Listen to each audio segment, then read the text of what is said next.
ci to jak mażni चीज जे के America की कॉलोनाइजेशन टू शिफ्ट भी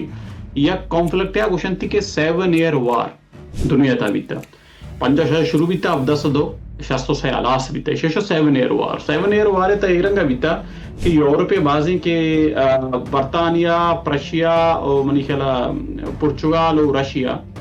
ये यकनीमिया बा ये स्टेट के बंद फ्रांस ओली रोमन एम्पायर ये इशू तो कहीं भी कि ओली रोमन एम्पायर जर्मन हुआ प्रशिया भी जर्मन बा भले वतमावत भी शन तो सिविल वार भी भले इशू तो मस्तरे के प्लेयर बर्तानिया बन तो फ्रांस में दो मस्तरे के ताकत शान की जंग भी वो हमें जंग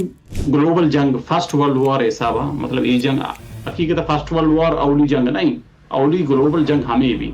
यूरोपे ता हम भी और यूरोपा चे दर ए हिंदुस्तान ता हम भी ए पदा दिगेशन कॉलोनी बा मनिकला फार ईस्ट हम भी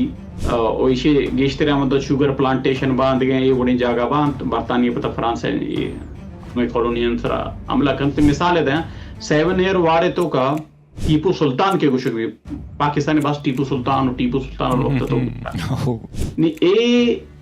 खानदान जिंद हमें 7 ईयर वारे तहा बर्तानिया के खिलाफ फ्रेंच सपोर्ट का फ्रेंच एडवाइजर शकान कुमक कना फ्रेंच सिला दें और एक खानदान आ सुल्तान नवा कि पेच के गेम ता घूम भी बड़े शामदा चे ताकत रसी होती इलाके था